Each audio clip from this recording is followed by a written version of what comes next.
El Exorcista II, El hereje. 1977.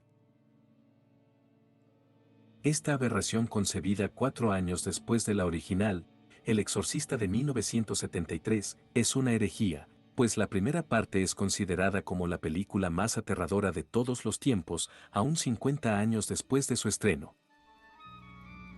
In 1974, a motion picture shocked the world. Pero hoy voy a hablar de esta blasfemia, pues ni el director de la original, ni el escritor quisieron participar, William Friedkin, Contacto en Francia, ni el escritor William Peter Blatty terminaron de leer el guión, ni la multinominada y ganadora de 2 premios Oscar, Alan Burstyn, quisieron formar parte de este proyecto. Friedkin, director de la primera parte, comenta que en el estreno de la película, a los 10 minutos de comenzada la función, un crítico se puso de pie y gritó: "La gente que hizo esta mierda de película está en esta sala".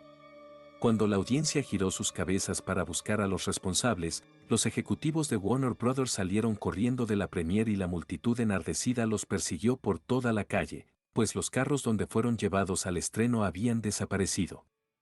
También en la noche del estreno, esta película fue abucheada y la gente lanzó objetos a la pantalla, en señal de enojo y desaprobación. Friedkin llama a este filme como una película horrible, una de las peores cintas que he visto y que fue hecha por una mente siniestra y demente. William Peter Blatty, novela original, dijo que estuvo conteniendo la risa mientras miraba la película. Los que ya habían firmado contrato eran Linda Blair, Max von Sydow y Kerry Wen, así que no pudieron zafarse de este bodrio. Linda Blair se rehusó tajantemente al maquillaje, pues en la primera parte tuvo muchos problemas con los lentes de contacto y que con el pesado maquillaje terminara exhausta, pues las jornadas laborales eran superiores a las 10 horas por día. Las escenas que vemos de Regan en la cama son de una doble.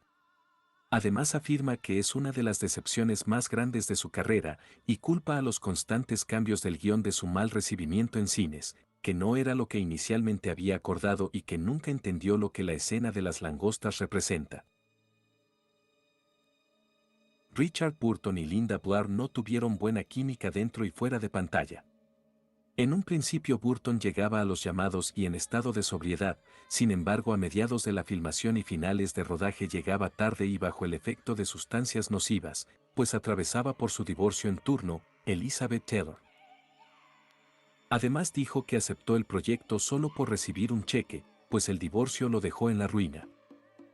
Stanley Kubrick rechazó la película, pues no le convencía el guión y se quejaba de la falta de violencia gráfica y menos gore. Ya que Alan Burstyn no quiso formar parte de la secuela, los estudios Warner llamaron a Louise Fletcher, ganadora de la Academia por One Flew Over Cuckoo's Nest, como la madre de Regan, Chris MacNeil, por su parecido físico a Alan Burstyn, pero como el guión sufrió bastantes cambios, terminó con el papel del Dr. Jim Tusken, que fue originalmente escrito para un hombre. Kitty Wynn repitió su papel, aunque estaba renuente, pues sufrió mucho con la película anterior tras las largas horas de rodaje y comenta que fue una filmación traumática, pues revivió un estrés emocional. Al momento de su rodaje, fue la película más costosa desarrollada por Warner Brothers. $14 millones de presupuesto y recaudó 30 millones a nivel mundial.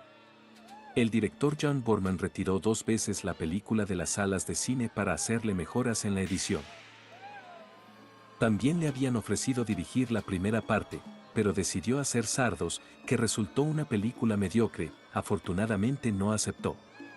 Martin Scorsese y Quentin Tarantino fueron de las pocas personas a quienes les gustó el filme.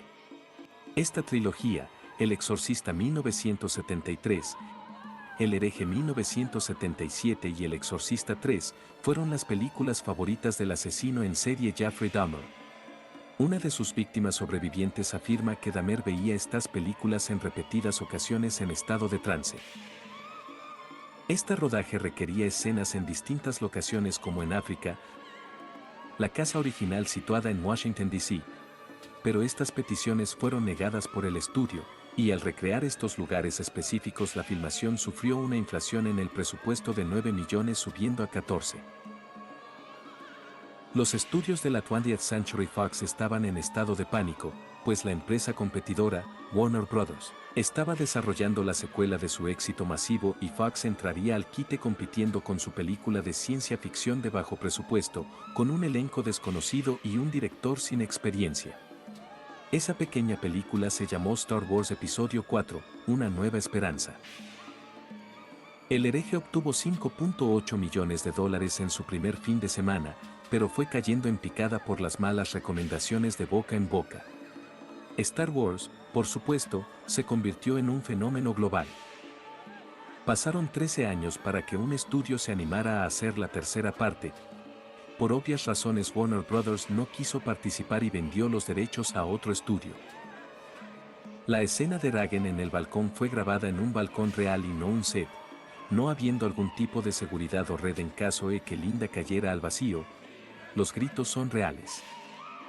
Jon Voight, David Carradine y Jack Nicholson rechazaron el papel del padre Lamont.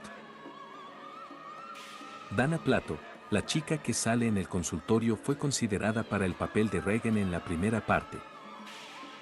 Por los constantes cambios del guión, Linda Blair y Richard Burton estuvieron leyendo tarjetas con el libreto en ellas en el momento del rodaje. En el libro de los premios del Pavo Real Dorado, algo así como los Razzies, esta película se lleva el segundo lugar, solo por debajo de Plan 9 del espacio exterior, de Ed Wood, 1957. La película fue retrasada un año porque ese mismo año la 20th Century Fox estrenaba La Profecía y Warner temía que la Fox acaparara toda la taquilla. Alan Arkin, Richard Dreyfuss, Chris Sarandon, Martin Sheen, Gene Wilder fueron considerados para el papel del Dr. Tusken. Linda Blair tuvo que tomar lecciones de tap, aunque en un principio odiaba esta idea, terminó respetando este arte y agradeció la oportunidad.